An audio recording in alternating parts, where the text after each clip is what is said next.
Shalom, selamat pagi untuk kita semua.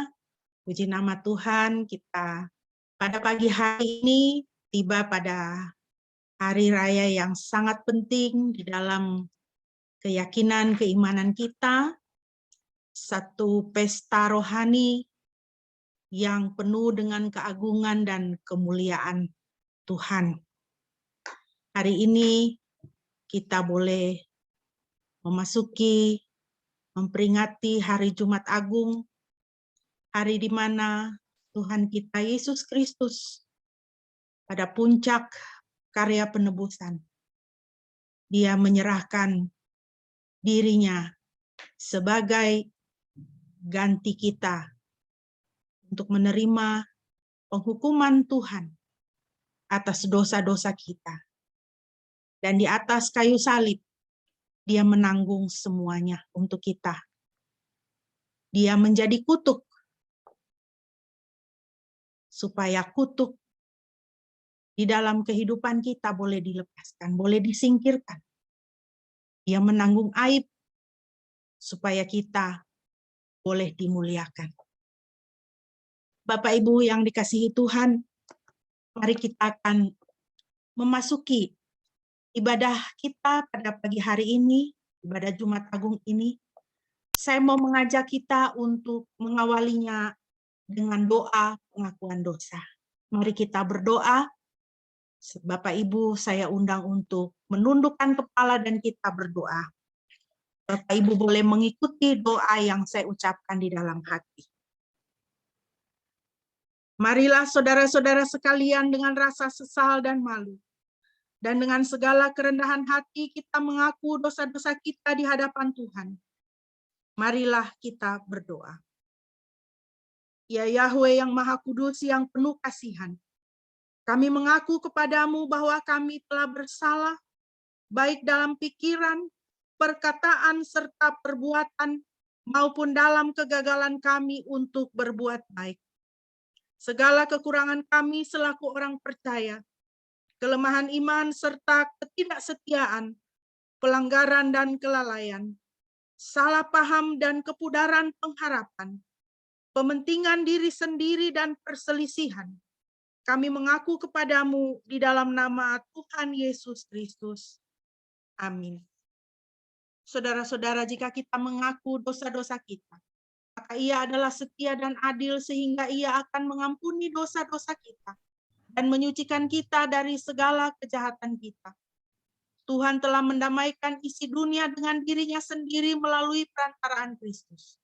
Oleh sebab itu, biarlah kita juga diperdamaikan satu sama lain dengan saling mengampuni serta mengambil bagian dalam damai sejahtera Yahweh. Puji nama Tuhan. Bapak Ibu yang dikasihi Tuhan, mari kita bersatu hati, kita angkat pujian dari Kidung Jemaat 169 ayat 1 dan ayat yang kedua. Memandang salib Rajaku yang mati untuk dunia.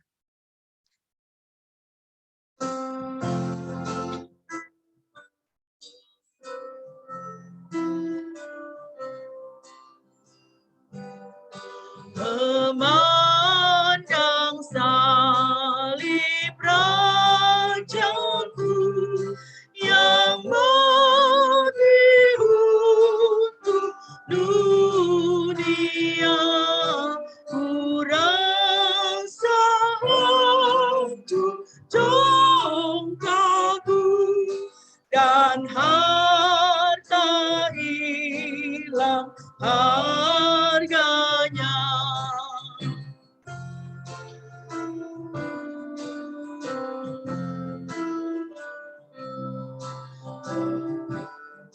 Tak boleh aku bermegah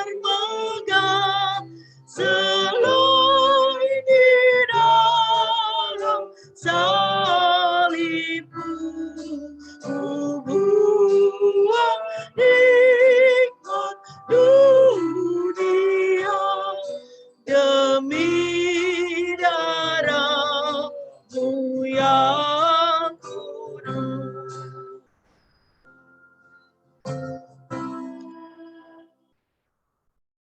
Bapak Ibu, mari kita mentadbiskan ibadah kita pada pagi hari ini. Pertolongan kita adalah dengan nama Yahweh yang menciptakan langit dan bumi, yang memelihara kesetiaannya sampai selama-lamanya, dan yang tidak pernah meninggalkan pekerjaan tangannya. Kasih karunia dan damai sejahtera dari Yahweh Tuhan kita, dan Yesus Kristus Juru Selamat kita serta Roh Kudus, menyertai kita sekalian. Haleluya.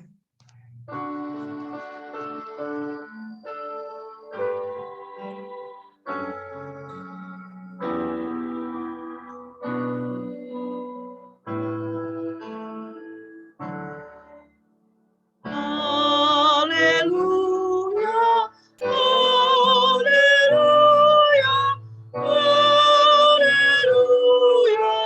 haleluya, haleluya, amin,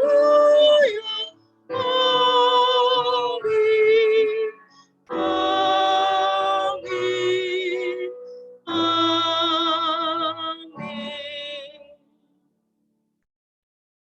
Firman Tuhan yang melandasi ibadah kita pada pagi hari ini terambil dari Injil Matius 26 ayat 28. Demikianlah firman Tuhan. Sebab inilah darahku, darah perjanjian, yang ditumpahkan bagi banyak orang untuk pengampunan dosa. Bapak Ibu yang dikasihi Tuhan, mari kita memuji Tuhan kita yang menyatakan cinta kasih-Nya yang begitu dalam, dengan menumpahkan darah anak domba yang kudus demi pengampunan dosa kita. Tuhan penuh kasih, Tuhan tidak membiarkan kita dikuasai oleh dosa dan maut. Oleh karena kasih-Nya dan oleh karena Dia adalah Tuhan kasih, Dia melepaskan kita. Dia memindahkan kita dari kerajaan kegelapan ke dalam kerajaan terang, kerajaan Tuhan. Mari kita memuji Tuhan kembali, Bapak Ibu. Kita mengucap syukur untuk darah kudus Kristus yang tertumpah bagi kita. Kita kembali menyanyikan Kidung Jemaat 169, ayat yang keempat dan ayat kelima. Melihat darah lukanya membalut tubuh Tuhanku.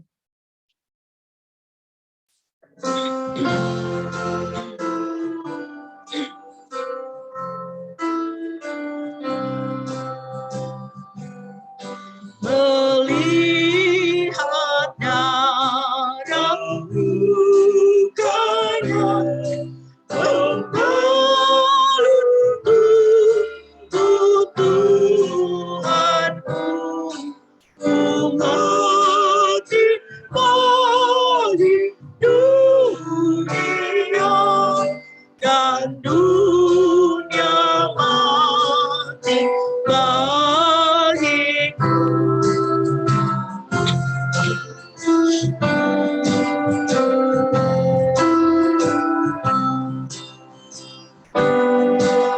Andaikan jagat milikku dan ku serahkan padanya, tak cukup bagi Tuhanku diriku yang dimintanya.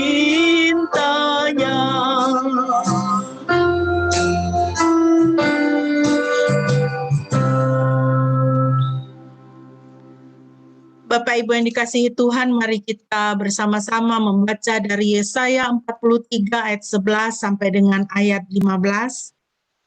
Yesaya 43 ayat 11 sampai dengan ayatnya yang ke-15.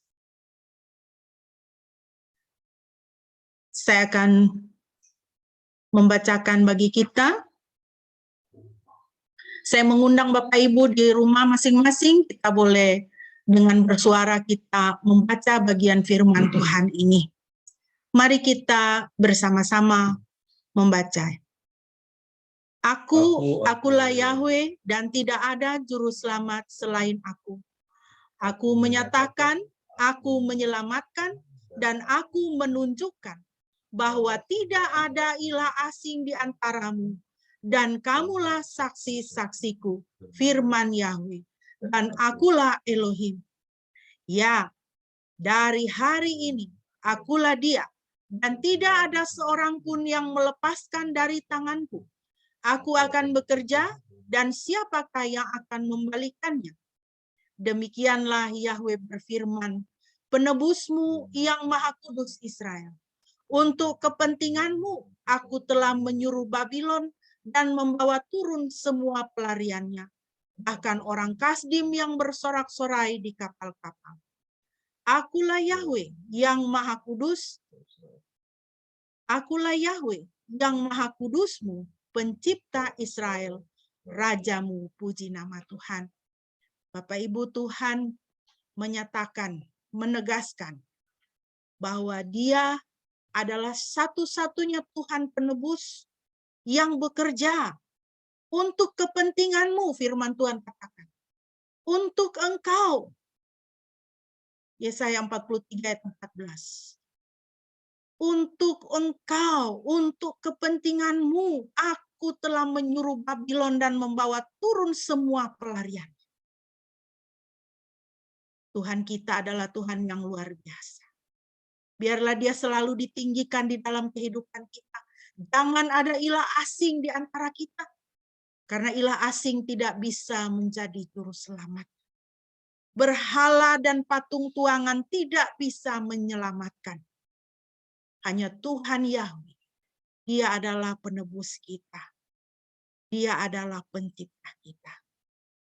Bapak Ibu yang dikasihi Tuhan, mari kita bersama-sama kita mau merenungkan firman Tuhan. Dan untuk mempersiapkan diri, mari kita kembali memuji Tuhan. Dengan pujian ini, mari kita mengingat bagaimana dulu kehidupan kita jauh dari jalan surga, terhilang dan sesat. Tetapi karena Tuhan cinta, Tuhan menolong kita sehingga kita boleh masuk ke dalam hadirat Tuhan yang kudus. Kalau ada satu hal yang tidak bisa Tuhan lihat, Tuhan tidak bisa melihat dosa kita yang telah ditutup oleh darah kudus Kristus. Mari kita mengucap syukur kepada Tuhan, penebus dan juru selamat kita. Kita nyanyikan pujian ini bersama-sama.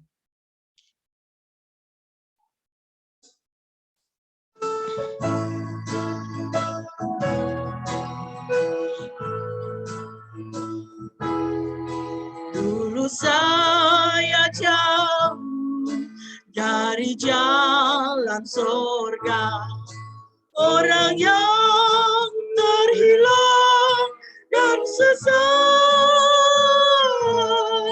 Tapi oleh cinta Tuhan beri saya terang, waktu Tuhan tolong saya. Waktu Tuhan tolong saya. Waktu Tuhan tolong saya. Saya tersesatlah jika tiada Tuhan. Waktu Tuhan tolong saya.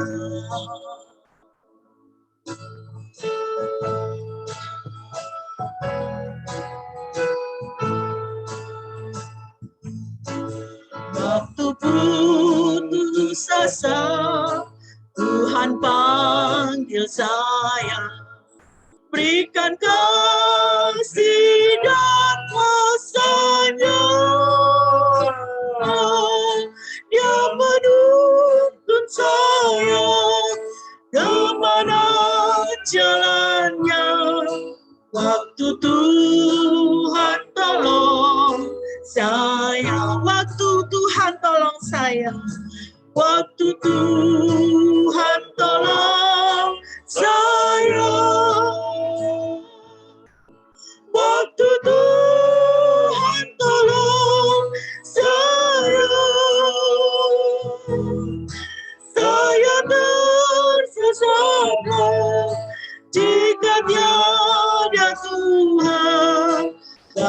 Tuhan tolong saya. Waktu Tuhan tolong saya, Yesus. Waktu Tuhan tolong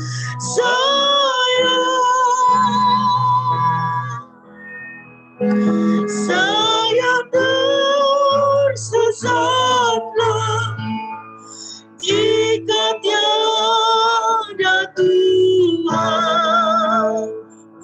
Waktu Tuhan tolong saya. Waktu Tuhan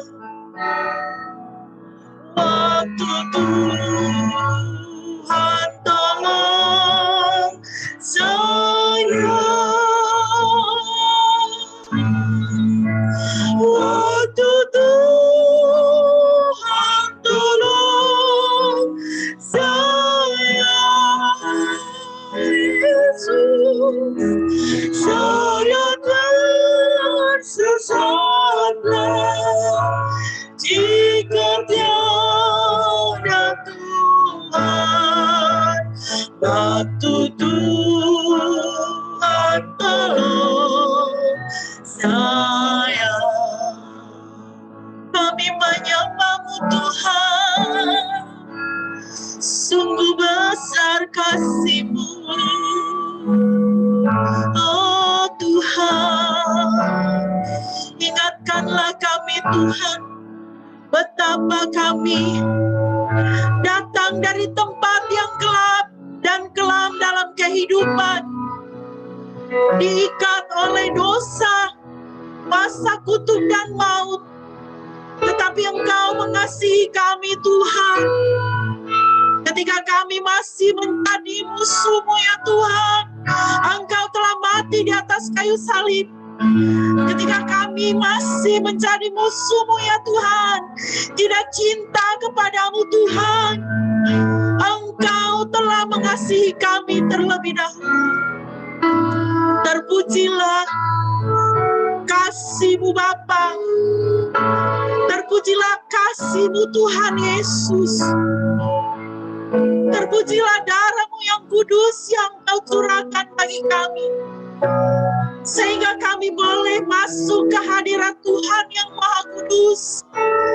Tirai pembatas itu sudah dirobek, sehingga kami boleh menikmati Tuhan, dan kami boleh Tuhan panggil sebagai anak-anak Tuhan. Haleluya Tuhan, terima kasih.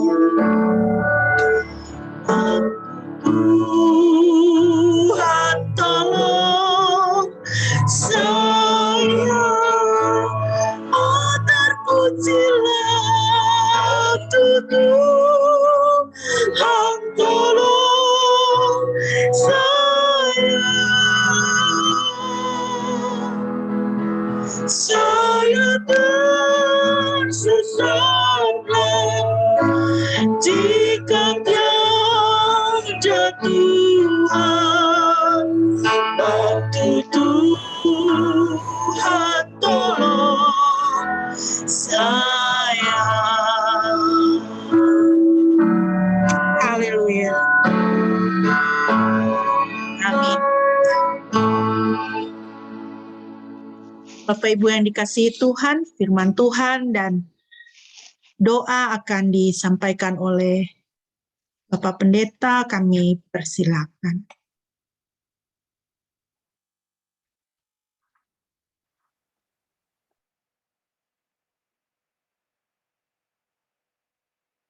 Baik, mari kita bersatu dalam doa sebelum kita membaca dan merenungkan firman Tuhan.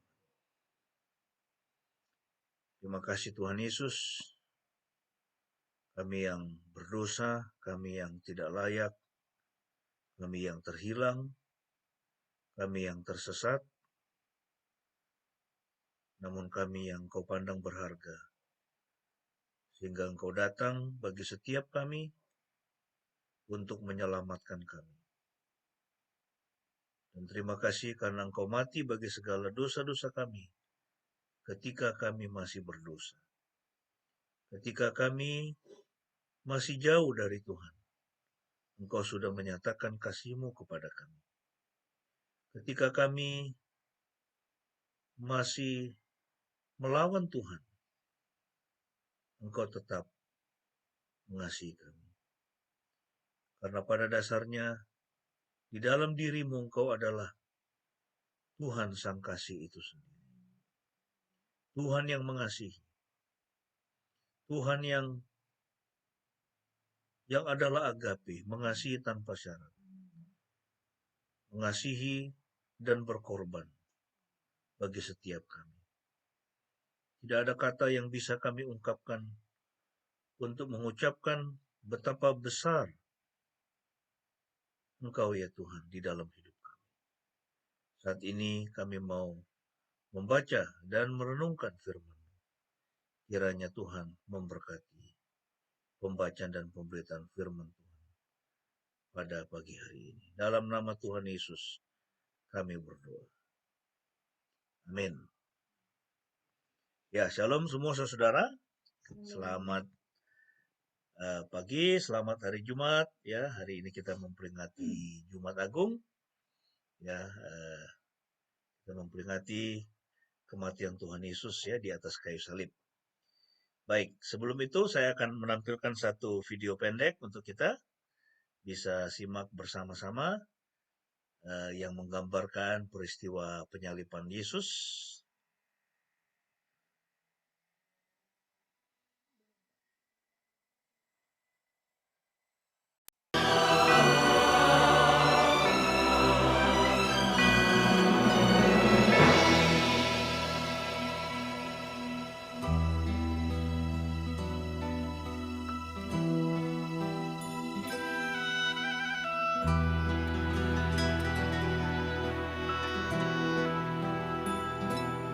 Down the Via Dolorosa in Jerusalem that day, the soldiers tried to clear the narrow street, but the crowd pressed in to see the man condemned to die on Calvary.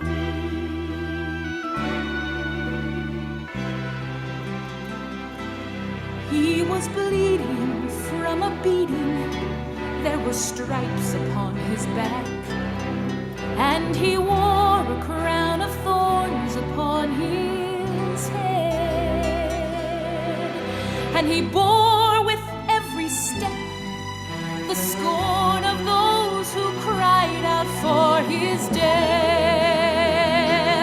Down the Via Dolorosa, called the way of suffering, like a lamb came the Messiah, Christ the King.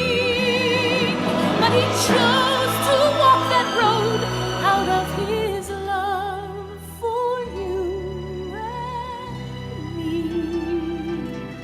Down the Via Dolorosa, all the way to Calvary.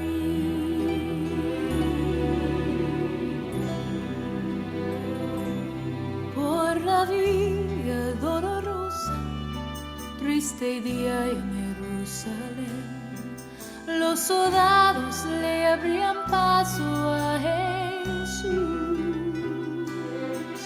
mas la gente se acercaba para ver al que llevaba aquella cruz. Por la Via Dolorosa, que es la vía del dolor, como oveja vino Cristo, Rey y Señor, y fue Él quien quiso ir por su amor, por ti, por mí.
Baik, kita akan bersama-sama membahas lagi dari Markus.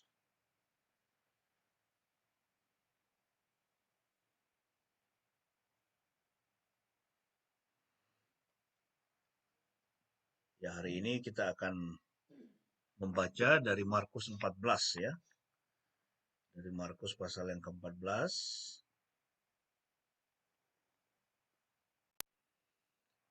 Dengan topik kesetiaan atau kedagingan. Kesetiaan atau kedagingan. Kita akan melihat Markus 14 ayat 22 sampai 52. Markus 14 ayat 22 sampai 52.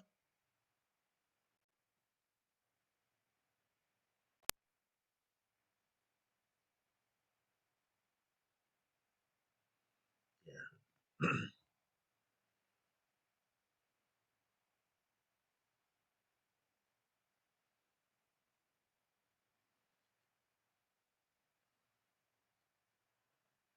Baik, saya akan bacakan untuk kita Markus 14 ayat 22 sampai 52. Ketika mereka makan, Yesus mengambil roti, memberkatinya dan memecah-mecahkannya, lalu memberikan kepada mereka dan berkata, "Ambillah, makanlah, inilah tubuhku." Kemudian dia mengambil cawan, mengucap syukur, lalu memberikannya kepada mereka dan semuanya minum dari cawan itu.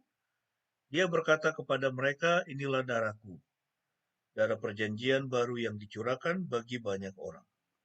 Sesungguhnya aku berkata kepadamu, aku sekali-kali tidak akan lagi minum anggur ini sampai pada hari ketika aku meminum anggur yang baru di dalam kerajaan Elohim."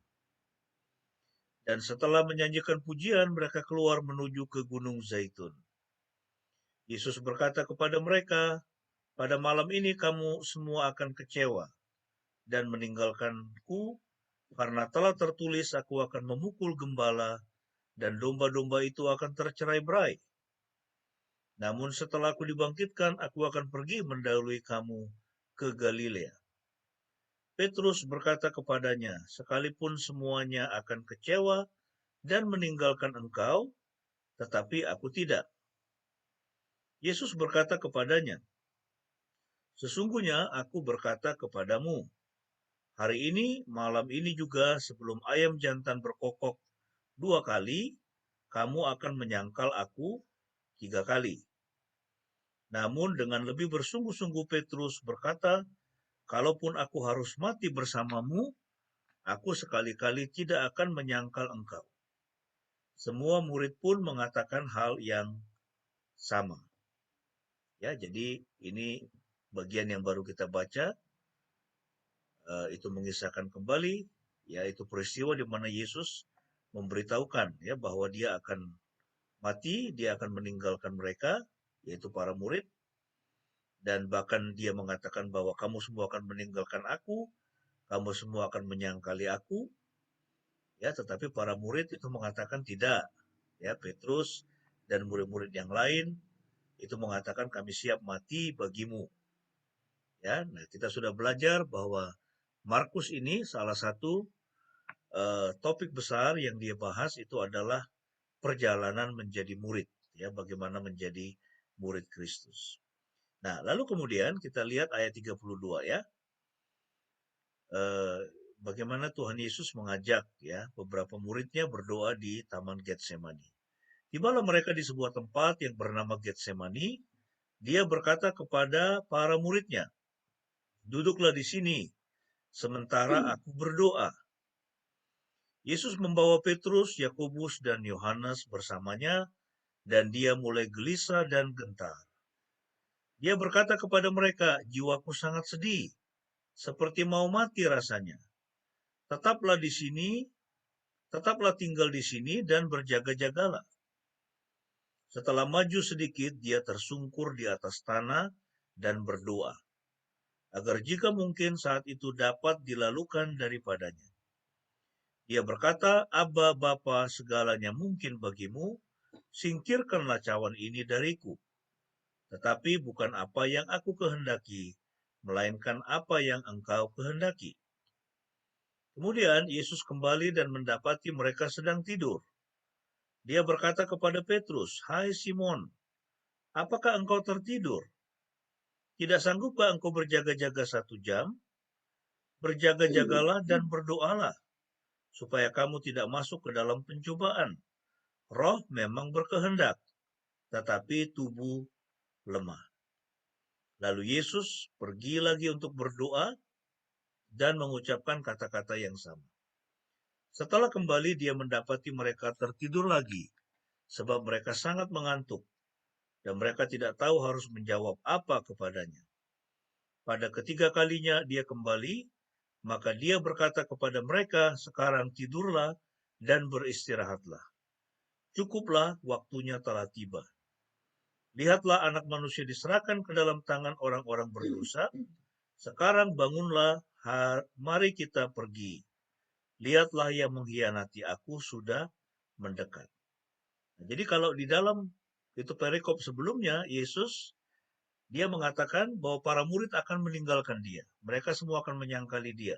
Dan mereka mengatakan, "Enggak, kami semua akan tetap setia, kami akan tetap bersama-sama dengan engkau." Lalu kemudian kita melihat dalam perikop yang baru kita baca itu, ya, Tuhan Yesus memberikan sampel. Ya, menghadapi tantangan itu apa yang harus dilakukan, yaitu berdoa. Ya, meminta kekuatan dari Tuhan, berserah kepada Tuhan. Ya, mencari wajah Tuhan. Ya, dia mengajak para murid berdoa, tetapi apa yang terjadi? Apa yang kita lihat di sini? Mereka justru tertidur. Ya, mereka tidak berdoa, mereka tidur. Nah, sekarang kita lihat ayat 43 sampai dengan ayat 52. Ketika dia masih berbicara, tiba-tiba datanglah Yudas, seorang dari ke-12 murid itu.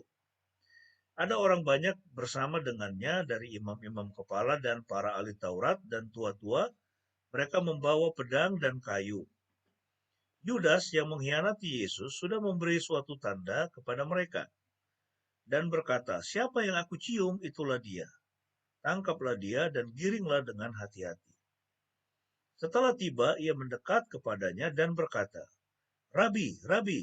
Kemudian ia menciumnya. Lalu orang-orang itu memegang Yesus dan menangkapnya. Namun salah seorang dari mereka menghunus pedangnya, menyerang hamba imam besar dan memutuskan telinganya. Yesus berkata kepada mereka, "Seperti terhadap penyamunkah kamu keluar dengan pedang dan kayu untuk menangkap aku? Sepanjang hari aku ada bersamamu dan mengajar di dalam bait suci, dan kamu tidak menangkap aku. Tetapi hal itu terjadi supaya kitab suci dapat digenapi." Semua murid-muridnya melarikan diri dan meninggalkan dia. Ya, jadi tidak lama berselang, setelah pengakuan mereka bahwa mereka akan tetap setia, ya, tidak akan pernah meninggalkan Yesus. Kemudian Yesus mengajak mereka ke Taman Getsemani untuk berdoa, tetapi mereka tertidur. Lalu kemudian ketika Yesus ditangkap, apa yang terjadi? Apa yang kita lihat di sini? Semua murid-muridnya melarikan diri dan meninggalkan dia. Ya, semua murid-muridnya melarikan diri dan meninggalkan dia. Dan ada hal yang menarik kita lihat di dalam ayat 51 sampai 52. Ya. Jadi kisah ini hanya bisa kita temukan di dalam Injil Markus. Ya, yang menceritakan tentang ada orang muda yang kemudian lari telanjang ketika mau ditangkap. Ya, saya bacakan ayat 51 sampai 52. Di sini dikatakan, ada seorang anak muda yang hanya mengenakan kain linen untuk menutup tubuhnya. Ya, mengenakan kain linen untuk menutup tubuhnya, ia terus mengikuti Yesus. Mereka berusaha menangkapnya, namun ia berhasil melarikan diri dengan telanjang dan meninggalkan kain linen itu. Ya, jadi ini menarik ya. Kenapa sih Injil Markus kok dia memasukkan kisah ini? Ya, jadi kisah ini sebetulnya itu menggambarkan seperti itulah murid-murid Yesus. Seperti itulah kondisi mereka. kondisi yang memalukan. Ya, karena mereka itu seperti orang yang telanjang. Ya, seperti orang yang dipermalukan. Mengapa? Karena mereka tidak setia kepada Yesus. Ya, mereka menyangkali Yesus. Mereka meninggalkan Yesus. Kita akan masuk ke dalam teks kita, ke dalam pembahasan kita. Jadi topik kita pada pagi ini kesetiaan atau kedagingan, ya. Kita ini mau setia atau kita mau seperti orang yang hidup ya dalam kedagingan. Nah, jadi kalau kita melihat tadi dari yang sudah kita baca, ya kita bisa merangkumkan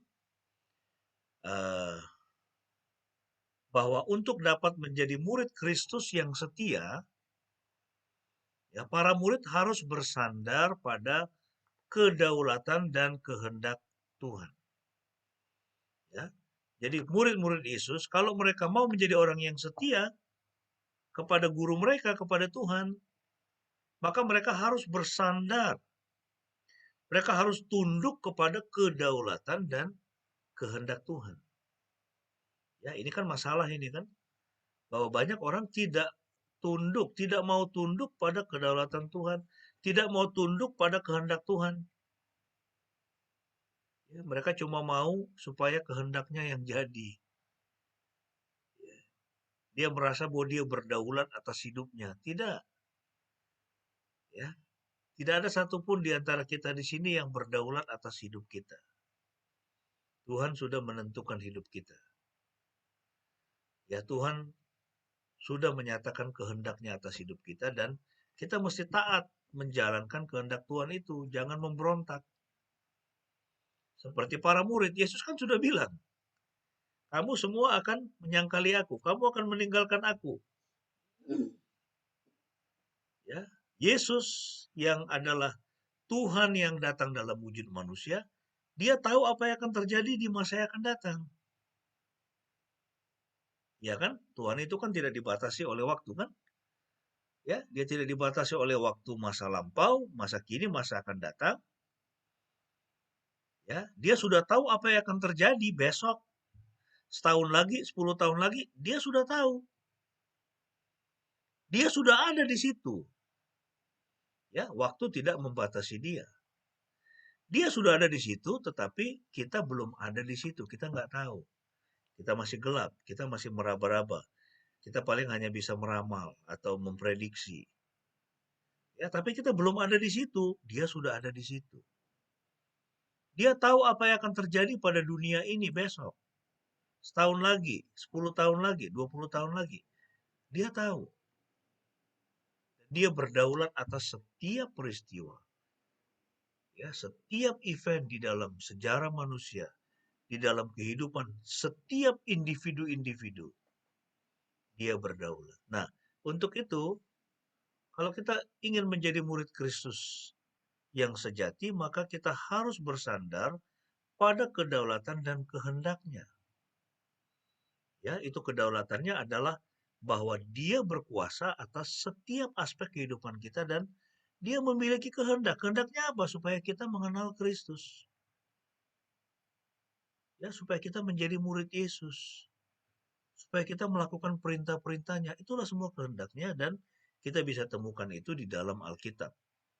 Kemudian, bukan hanya itu, supaya kita juga ya sebagai murid Kristus yang setia senantiasa berdoa. Ya. Jadi peristiwa penyaliban ini juga mengingatkan bahwa para murid harus selalu berdoa. Ya, senantiasa berdoa sehingga dapat bertahan menghadapi saat-saat yang kritis dalam hidup. Mengapa Tuhan mau kita berdoa? Apa itu doa? Doa itu adalah pernyataan bahwa Tuhan, saya nggak sanggup, Engkau yang sanggup. Karena itu saya datang kepadamu. Saya memohon kepadamu.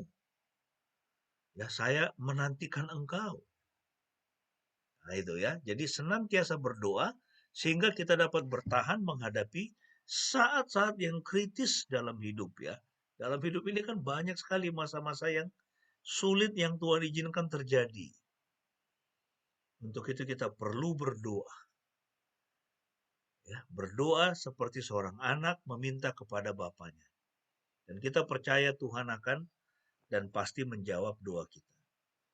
Nah, dalam perikop ini Yesus telah memperlihatkan teladan dari bagaimana seharusnya sikap seorang murid. Ya, menjadi murid Yesus itu seharusnya bagaimana? Juga bagian ini memperlihatkan apa konsekuensinya jika kita gagal untuk tetap setia. Nah, jadi poin yang bisa kita pelajari yang pertama yaitu mengenai kedaulatan Tuhan. Ya, kedaulatan Tuhan. Di sini kita menemukan Yesus ya yang memiliki keyakinan kepada Elohim, kepada Bapaknya. Ya, Yesus memiliki keyakinan kepada Elohim, kepada Bapaknya. Bapa yang mengutus dia. Ya, dia tahu bahwa dia akan pergi ke salib. Ya, di dalam Injil 3 kali dia memberitahukan kepada para murid, anak manusia akan mati di tangan orang Yahudi, di tangan imam-imam kepala dan ahli Taurat, di tangan orang berdosa. 3 kali dia memberitahukan itu. Jadi kalau kita melihat Injil Markus ini, kita bisa bagi ke dalam 3 bagian kan di situ. Ya, jadi ada perjalanan di Galilea, itu menceritakan pelayanan Yesus mulai di Galilea, kemudian perjalanan dari Galilea ke kota-kota yang lain, seluruh Yudea, lalu kemudian nanti perjalanan dari Yudea ke Yerusalem sampai Yesus, ya, dia disalibkan. Ya, jadi Yesus dia mengerti 3,5 tahun dia ada di dalam dunia ini, untuk apa dia datang. Dia tahu misinya dia adalah untuk mati di atas kayu salib. Itulah sebabnya ketika dia memberitahukan bahwa dia akan mati, lalu kemudian Petrus, dia Alkitab mengatakan menarik Yesus, lalu mengatakan, Tuhan, Guru, hal itu tidak akan terjadi kepadamu. Yesus menghardik Petrus kan. Dia bilang apa? Enyahlah daripadaku, setan. Karena engkau hanya memikirkan yang dipikirkan manusia, bukan yang dipikirkan oleh Elohim. Ya, waktu itu ada roh jahat yang menguasai pemikiran Petrus sehingga dia berkata seperti itu bahwa Yesus engkau tidak boleh mati di salib. Tapi Yesus mengatakan tidak, aku datang untuk pergi ke atas kayu salib. Karena itulah satu-satunya jalan penebusan. Satu-satunya jalan untuk pengampunan dosa. Satu-satunya jalan untuk keselamatan. Tidak ada jalan yang lain. Alkitab mengatakan karena begitu besar kasih Elohim akan dunia ini, sehingga ia mengaruniakan putranya yang tunggal, Yesus Kristus, supaya barang siapa yang percaya kepadanya tidak binasa, melainkan beroleh hidup yang kekal. Yohanes 14 ayat 6, Tuhan Yesus katakan apa? Akulah jalan, kebenaran, dan hidup. Tidak ada seorang pun yang sampai kepada Bapa kalau tidak melalui aku. Akulah jalan. Dia tidak mengatakan seperti nabi-nabi yang lain, aku punya jalan, tidak. Ya, atau dia tidak seperti nabi-nabi atau pengajar agama lain mengatakan, ini coba jalan ini atau coba cara ini. Tidak, dia sendiri mengklaim otoritasnya. I am the way, akulah jalan. Akulah jalan menuju ke surga, akulah jalan menuju kepada Bapa. Tidak ada seorang pun yang sampai kepada Bapa kalau tidak melalui aku. Ya, nah jadi ini keyakinan Yesus kepada Elohim. Ya. Bapa sudah memberikan misi penyelamatan. Ya, tadi kita sudah melihat video tadi itu kan. Waktu dia memasuki Yerusalem, dia dielulukan kan, itu dikatakan dia mengendarai seekor keledai, lalu orang mengeluh-elukan dia, Mesias. Mesias, Hosana di tempat yang maha tinggi. Nah, jadi kita lihat di sini, ya poin yang pertama berbicara tentang kedaulatan Tuhan, Yesus, dia meyakininya. dan dia tunduk kepada kehendak Bapaknya. Makanya di Getsemani dia mengatakan, Bapa kalau boleh cawan ini lalu, tapi jangan kehendakku, kehendakmu yang jadi. Dan kehendak Bapa mengatakan, nggak bisa. Tidak ada jalan lain. Tidak ada jalan lain. Domba-domba yang dikorbankan, kambing yang dikorbankan, sapi yang dikorbankan, darahnya tidak bisa menebus dosa. Itu hanya gambaran saja. Itulah sebabnya Yesus harus datang, mati di atas kayu salib untuk keselamatan kita. Nah, jadi kalau Yesus dia memiliki keyakinan kepada Elohim, para murid keyakinannya itu adalah kepada diri mereka sendiri. Ya, mereka yakin kepada diri mereka sendiri. Waktu Yesus itu berkata kepada mereka, kamu semua akan meninggalkan aku, kamu semua akan tercerai-berai. Mereka bilang, enggak, kami tidak akan pernah meninggalkanmu. Nah, jadi kita lihat di sini, ya, Elohim berdaulat atas segala peristiwa, ya, kita aminkan itu. Ya, dan peristiwa Yesus mati di atas kayu salib sudah dinubuatkan bahkan sejak Adam dan Hawa jatuh ke dalam dosa. Kejadian 3:15, itulah yang disebut proto-evangelium. Ketika Tuhan, dia berfirman, dia berkata kepada iblis, keturunan perempuan ini akan meremukkan kepalamu, engkau akan meremukkan tumitnya. Itulah Injil yang pertama kali. Good news, kabar baik yang pertama bahwa keturunan perempuan, keturunan wanita akan menghancurkan pekerjaan si iblis yang sudah membuat manusia jatuh ke dalam dosa. Jadi Elohim berdaulat atas segala peristiwa. Yesus sebagai model yang positif, dia percaya penuh kepada kedaulatan Bapa dan tunduk pada kehendaknya. Ya, dia tunduk pada kehendaknya. Kita bisa lihat itu waktu dia berdoa di Taman Getsemani.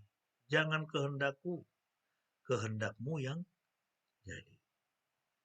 Ya, nah sebaliknya, kalau Yesus itu adalah model yang positif, para murid adalah model yang negatif. Mereka bergantung pada kekuatan sendiri. Ya, dalam hidup kita menemukan orang yang seperti itu. Kita bergantung pada kekuatan kita. Kita pikir kita mampu. Kita pikir kita sanggup. Enggak, kami akan tetap setia. Petrus dengan lantang mengatakan, sekalipun bahkan ini murid-murid yang lain, teman-temanku ini semua meninggalkan engkau, aku tidak akan meninggalkanmu. Aku akan memberikan nyawaku bagimu, kata Petrus. Tapi apa yang terjadi? Dia baru ditanya seorang hamba, dia udah 3 kali menyangkali Yesus. Ya, itu seperti itulah gambaran kita ini. Ya, seringkali kita coba bergantung pada kekuatan diri kita sendiri, tetapi kita tidak sanggup. Ya, nah jadi pelajaran untuk kita apa? Dari teks ini adalah pertanyaannya, sejauh mana Anda telah mengakui kedaulatan Tuhan atas setiap peristiwa yang terjadi di dalam kehidupan Anda? Ya, apakah kita sudah mengakui bahwa Tuhan berdaulat atas hidup kita, atas setiap peristiwa yang terjadi dalam hidup kita? Ya. Baik itu sesuatu yang mungkin kelihatannya menyenangkan, atau sesuatu yang nampaknya sangat menyedihkan, seperti kehilangan orang yang kita kasihi misalnya, atau kehilangan pekerjaan misalnya, atau kehilangan penghasilan misalnya, atau dikhianati orang yang ya mungkin dia teman yang begitu dekat dengan kita. Ya. Apakah itu membuat kita kemudian menjadi kecewa, menjadi putus asa? Ya. Ini saya baru bertemu dengan seorang teman lama yang baru kena sakit ya. Jadi itu sakit sakit cancer.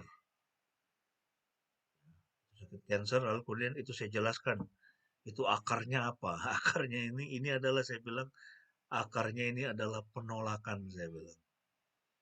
Dan dia mengakui, ya, saya merasa tertolak.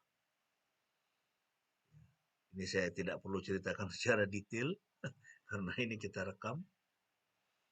Ya. Nah, tapi intinya seperti itu, ya. Dalam hidup kita ada banyak hal-hal yang di luar kendali kita. Orang menolak kita, orang mengkhianati kita, bahkan mungkin teman-teman kita yang kita percaya ternyata kemudian yang terjadi adalah, ya, mereka itu justru menjatuhkan kita.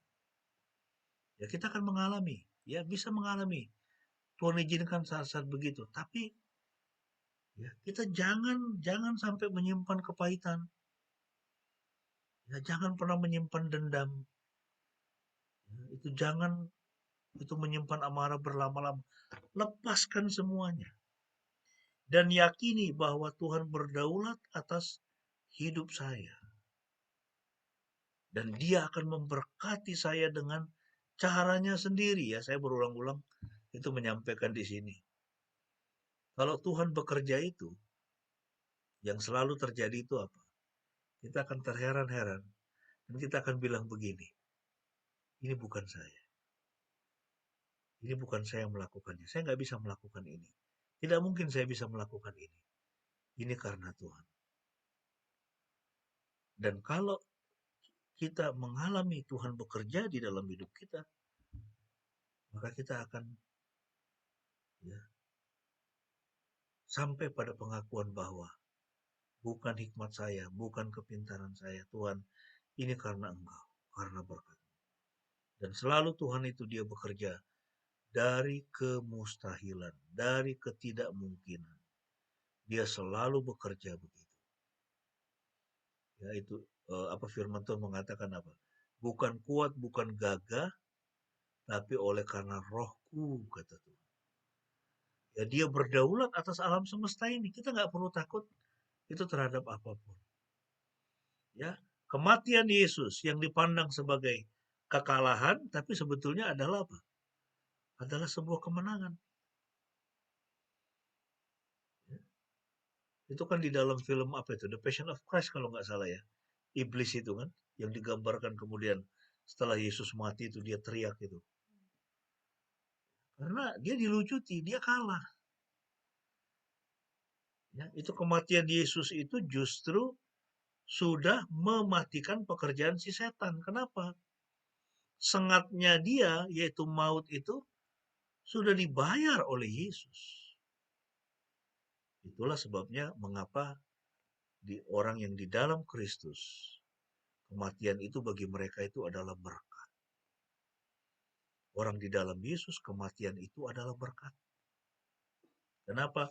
Itulah pintu kita bertemu dengan Yesus muka dengan muka di dalam kemuliaannya. Itu jauh lebih berharga, jauh lebih menyenangkan, jauh lebih indah daripada apapun yang ada di dalam dunia ini. Ya, itu termasuk Anda punya uang begitu banyak, Anda punya kekayaan begitu banyak, itu seperti Elon Musk itu yang mau membeli Twitter sekian miliar dolar itu. Enggak ada artinya semua itu dibandingkan dengan kekekalan. Ini poin yang pertama. Kedaulatan Tuhan. Yesus yakin kepada Bapaknya. Tapi para murid meyakini dirinya sendiri. Nah, kita harus meninggalkan sikap seperti itu. Nah, poin yang kedua, ya, tanggung jawab manusia. Jadi apa yang dilakukan oleh Yesus, dia berdoa. Ya, tetapi yang dilakukan para murid yaitu adalah tertidur. Ya, kita sudah melihat itu para murid. Ya, dengan angkuhnya. Ya, itu mereka berpikir bahwa mereka kuat. Mereka sanggup. Ya. Tapi disuruh berjaga-jaga untuk berdoa, mereka tidak mau. Ya, mereka gagal untuk berjaga-jaga, mereka tertidur. Nah, konsekuensi dari berjaga-jaga itu apa? Mereka dipermalukan, semuanya lari tercerai-berai. Semuanya meninggalkan Yesus, dan itu digambarkan dengan itu anak muda yang terus mengikuti Yesus, Tapi kemudian waktu mau ditangkap, dia lari, dia mengenakan kain linen itu, lalu kain linennya itu terlepas. Dia lari dengan telanjang. Dipermalukan. Para murid dipermalukan. Dan juga itu yang akan terjadi pada kita. Kalau kita gagal untuk berjaga-jaga, kita tidak berdoa, kita tidak sungguh hidup berserah kepada Tuhan, kita tidak benar-benar mau menundukkan pemikiran kita dan mengakui kedaulatan Tuhan di dalam hidup kita, maka kita pun akan mengalami waktu-waktu dalam hidup kita di mana kita akan jadi dipermalukan. Ya, kita tidak mau itu, bukan? Ya, nah, jadi untuk itu apa yang perlu kita lakukan? Inilah model positif yang diperlihatkan oleh Yesus. Tetap berdoa. Ya, dan tadi saya sudah sampaikan bahwa doa itu adalah pengakuan bahwa Tuhan sanggup, saya nggak sanggup. Ya, jadi definisi doa itu. Kalau versi saya, doa itu adalah sebuah pernyataan bahwa Tuhan engkau sanggup, saya nggak sanggup. Karena itu saya datang kepadamu, saya berdoa. Saya menyatakan bahwa Tuhan saya nggak sanggup. Mari engkau datang dan menyelamatkan. Nah, pertanyaannya untuk kita, apakah kita sudah menjalani hari-hari kita dengan berjaga-jaga? Saya pikir ini waktu-waktu di mana kita perlu ya untuk lebih lagi berjaga-jaga karena kita nggak ngerti dunia ini. Ya, dunia ini makin kacau. Betul ya? Dunia ini makin kacau. Kalau kita membaca ini kan, tahun ini mulai krisis pangan, tahun depan ini makin parah. Kita tidak tahu apa yang terjadi dengan perang Rusia-Ukraina. Apakah akan memicu kepada perang dunia ketiga, perang nuklir, kita tidak tahu. Alam ini sudah semakin rusak. Ya, ini sekarang bulan apa? April. Tiap hari hujan. Ya, hujan, banjir. Ini kacau balau semua ini. Ya, di Amerika bulan April salju.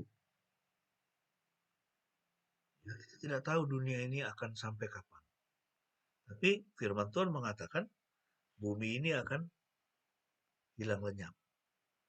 Akan dibakar dalam api. Jadi pengharapan kita bukan pada dunia ini. Untuk itu, apa yang perlu kita lakukan? Berjaga-jaga. Caranya bagaimana? Berdoa. Berdoa untuk keselamatan keluarga kita. Supaya tidak ada satupun yang binasa. Berdoa untuk keselamatan jiwa-jiwa. Berdoa untuk penginjilan. Ya, berdoa supaya orang bisa mendengar nama Yesus. Karena Yesuslah satu-satunya pengharapan atas dunia ini. Ya, mari waktu kita memperingati Jumat Agung tahun ini, kita boleh ingat untuk senantiasa berjaga-jaga di dalam doa. Dan poin yang terakhir sebagai aplikasi, ya, jadilah orang yang setia. Amin. Ya, jadilah orang yang setia. Di Mazmur berapa saya lupa itu, 37 kalau nggak salah. Percayalah kepada Tuhan, lakukanlah yang baik, diamlah di negeri dan berlakulah setia. Ya, pemazmur katakan seperti itu. Diamlah di negeri dan berlakulah setia dan bergembiralah karena Tuhan. Maka ia akan memberikan kepadamu apa yang diinginkan oleh hatimu. Jadilah orang yang setia. Jangan jadi pengkhianat. Amin. Jangan jadi pengkhianat. Ya, jangan berpikir untuk mencelakakan orang lain.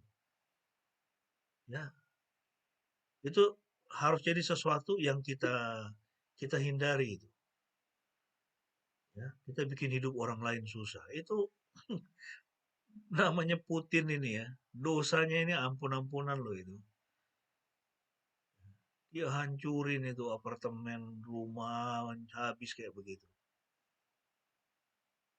Ini orang nggak takut Tuhan.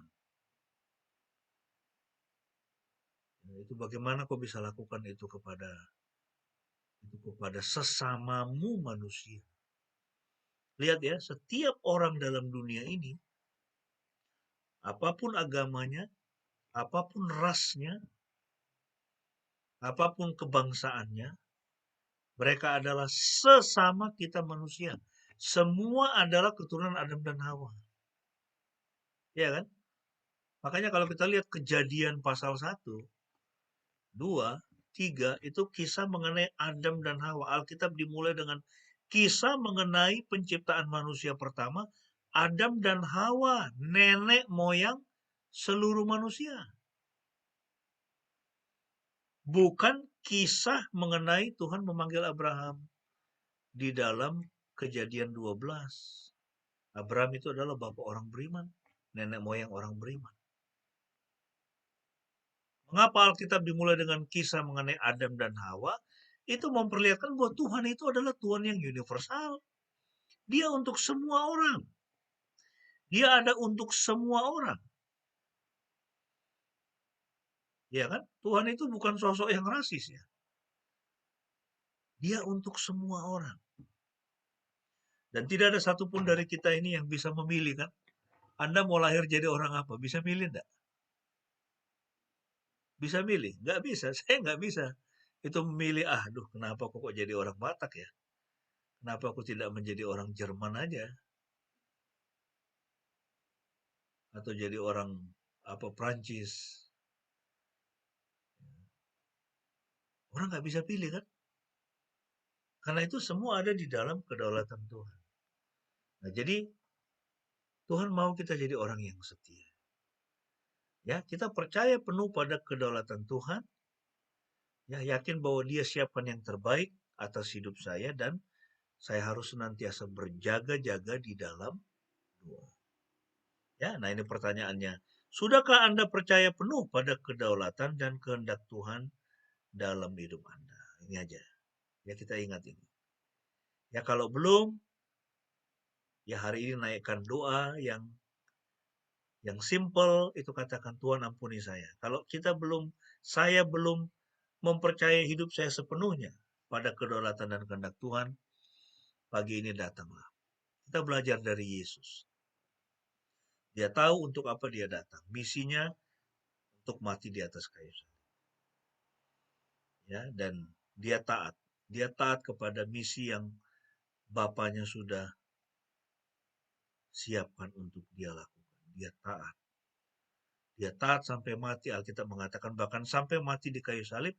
Itulah sebabnya Elohim sangat meninggikan dia dan mengaruniakan kepadanya nama di atas segala nama. Supaya dalam nama Yesus bertekuk lutut semua yang ada di langit, di darat, di bumi.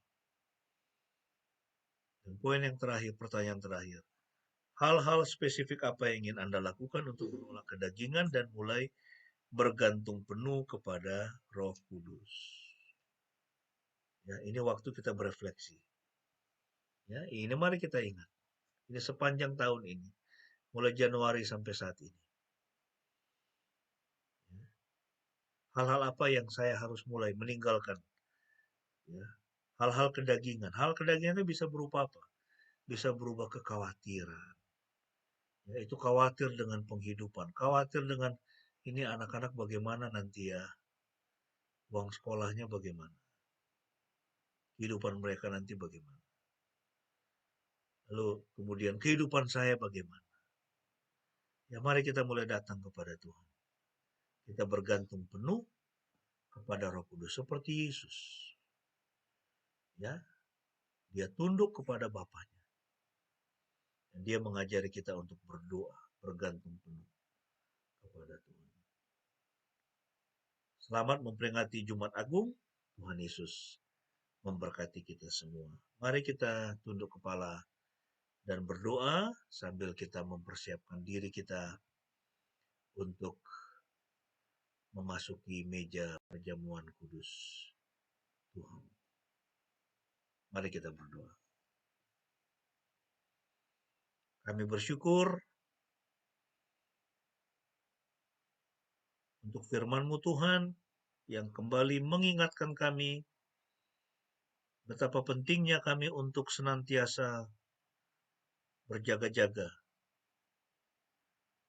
mengakui kedaulatan Tuhan, dan berjaga-jaga dalam doa.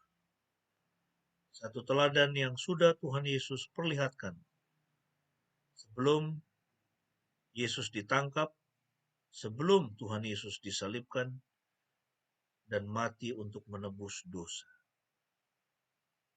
Kami datang kepadamu Tuhan, kami anak-anak-mu menyerahkan hidup kami. Biarlah firman Tuhan senantiasa terekam kuat di dalam pemikiran kami, sehingga kami menjalani kehidupan yang setia kepadamu. Kami sudah diingatkan konsekuensi kalau kami tidak setia, kalau kami tidak berjaga-jaga, kalau kami meninggalkan Tuhan, maka kami akan dipermalukan. Tuhan, jauhkan kami dari menjadi anak-anak-mu orang percaya yang dipermalukan. Jangan biarkan Tuhan kami dipermalukan karena kami tidak setia, karena kami tidak sungguh-sungguh mengarahkan hidup kami kepadamu. Tapi biarlah hidup kami menyenangkan-Mu dan menjadi berkat bagi banyak orang. Sehingga nama Tuhan dipermuliakan melalui kehidupan kami. Terima kasih Tuhan Yesus. Saat ini kami akan memasuki meja perjamuan kudus Tuhan. Menikmati roti dan anggur yang melambangkan tubuh-Mu yang sudah dihancurkan, dipecah-pecahkan, yang sudah diserahkan, yang menjadi perlambang dari roti kehidupan. Dan juga darah-Mu, darah anak domba Elohim, yang sudah dicurahkan di bukit Golgota untuk menghapus semua dosa-dosa kami. Tuhan, siapakah kami yang Engkau pandang berharga, yang Engkau pandang mulia sehingga Engkau mau datang dan mati bagi kami. Terima kasih Tuhan atas anugerah. Persiapkan hati dan pikiran kami, persiapkan diri kami, kuduskan kami. Dengan darah Yesus layakkan kami untuk menghampiri meja perjamuan kudus Tuhan. Dalam nama Tuhan Yesus. Amin. Baik, kita akan masuk ke dalam meja perjamuan.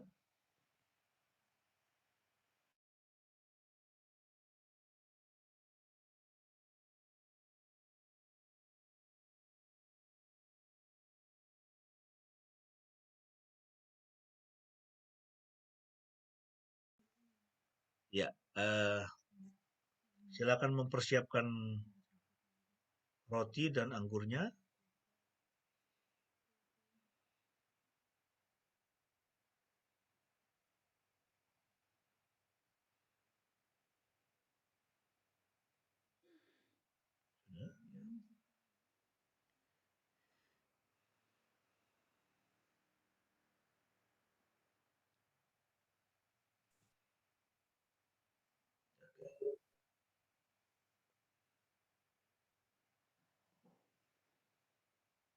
Baik.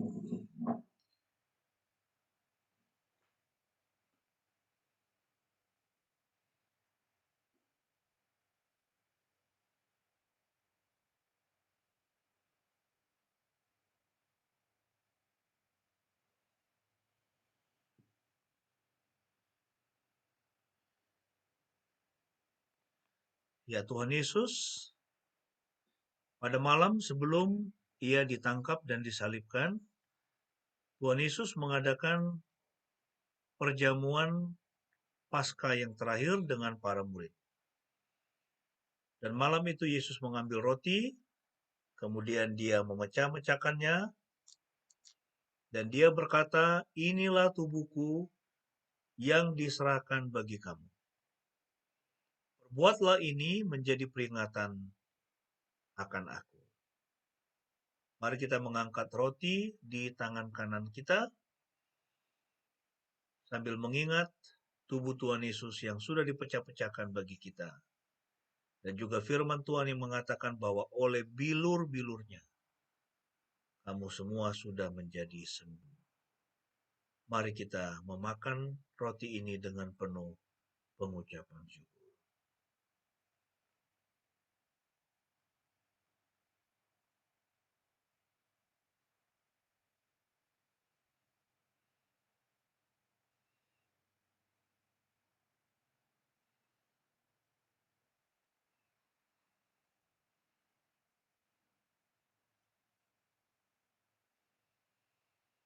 Kemudian Tuhan Yesus mengambil cawan yang berisi anggur, dan dia berkata, inilah darahku, darah perjanjian yang ditumpahkan untuk pengampunan dosa.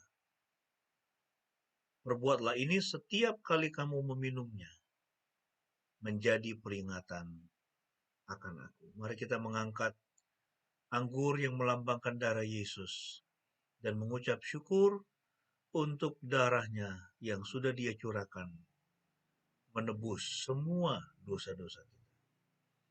Minumlah dengan penuh pengucapan syukur.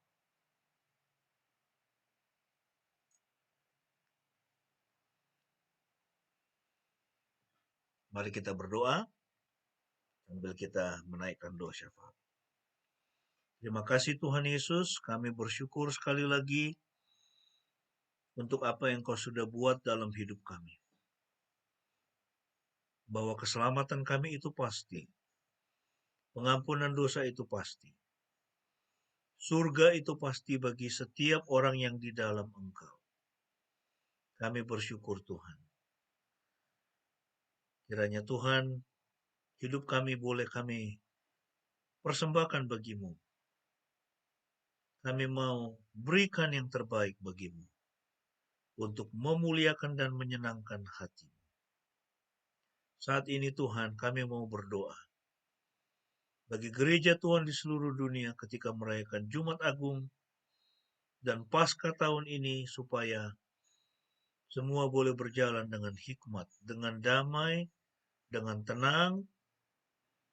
Dan secara khusus Tuhan, kami berdoa saudara kami, baik yang ada di Ukraina, yang saat ini sedang menderita, maupun di belahan bumi lain yang sedang menderita. Tuhan melawat mereka, Tuhan hibur mereka, Tuhan lepaskanlah mereka dari situasi sulit yang saat ini mereka hadapi. Kami berdoa bagi pemerintah, kami berkati pemerintah ini supaya dapat mensejahterakan rakyat Indonesia. Berkati para pemimpin, kami beri hikmat supaya bekerja dengan jujur, benar, dan adil. Kami berdoa Tuhan untuk setiap kami. Berkatilah setiap anggota keluarga kami, orang tua kami, pasangan kami, anak-anak kami di dalam kehidupan mereka, juga di dalam kebutuhan mereka. Terima kasih Tuhan. Terpujilah nama-Mu. Kami mengalaskan doa ini dengan doa Bapa kami seperti yang diajarkan oleh Tuhan Yesus kepada kami. Mari kita naikkan bersama-sama. Bapa kami yang di sorga, dikuduskanlah nama-Mu, datanglah kerajaan-Mu, jadilah kehendak-Mu di bumi seperti di surga. Berikanlah kami pada hari ini makanan kami yang secukupnya, dan ampunilah kami akan kesalahan kami, seperti kami juga mengampuni orang yang bersalah kepada kami, dan janganlah membawa kami ke dalam pencobaan, tetapi lepaskanlah kami daripada yang jahat. Karena Engkau yang punya kerajaan, dan kuasa, dan kemuliaan, sampai selama-lamanya. Amin. Tuhan Yesus memberkati.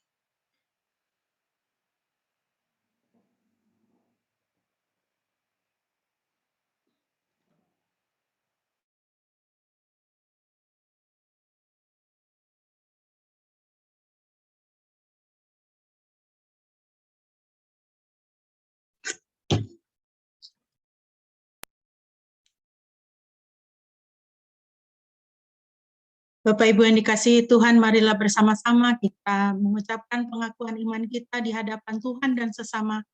Marilah kita berkata demikian. Aku percaya kepada Yahweh Bapa yang Maha Kuasa, Khalik langit dan bumi, dan kepada Yesus Kristus, anaknya yang tunggal Tuhan kita, yang dikandung dari Roh Kudus, lahir dari anak darah Maria, yang menderita sengsara di bawah pemerintahan Pontius Pilatus, disalibkan, mati, dan dikuburkan, turun ke dalam kerajaan maut. Pada hari yang ketiga bangkit pula dari antara orang mati, naik ke surga, duduk di sebelah kanan Yahweh, Bapa yang Maha Kuasa, dan akan datang dari sana untuk menghakimi orang yang hidup dan yang mati. Aku percaya kepada Roh Kudus, gereja yang kudus dan aman, persekutuan orang kudus, pengampunan dosa, kebangkitan orang mati, dan hidup yang kekal. Amin. Amin. Bapak Ibu, kita akan mengakhiri ibadah kita pada pagi hari ini. Mari kita menyanyikan pujian ini dari Kidung Jemaat 38. Kita nyanyikan bait yang keempat dan bait yang selanjutnya. Di dalam maut Tuhan Yesus, dosaku sudah terbenam, ku selamat oleh darah Kristus.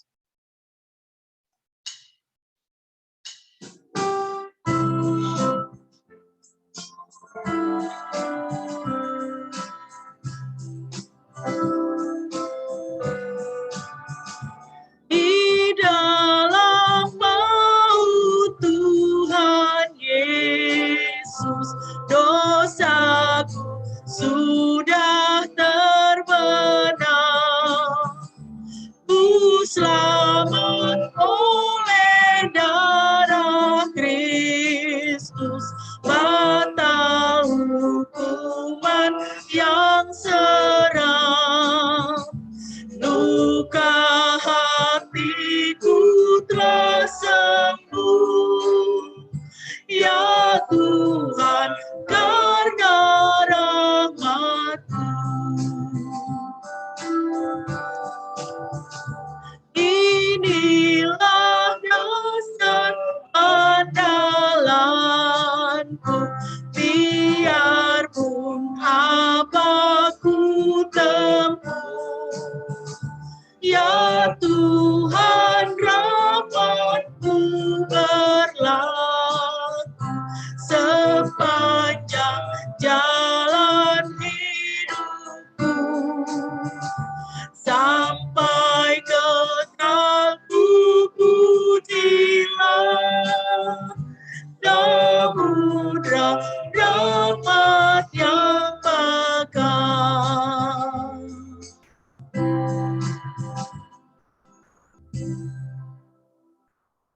Jemaat yang dikasihi Tuhan, sepanjang hidup kita, kiranya anugerah Tuhan boleh menyertai langkah-langkah hidup kita.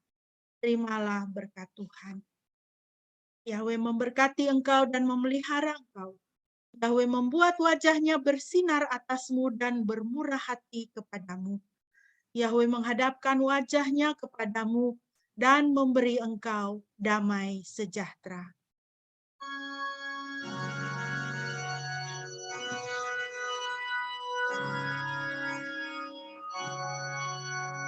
Pujilah Khalik semesta,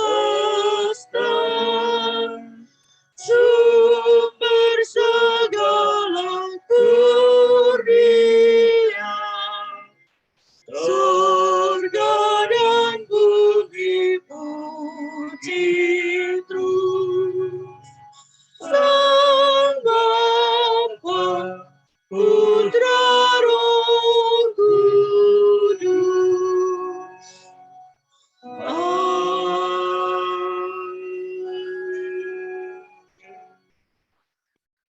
Mari kita bersaat teduh.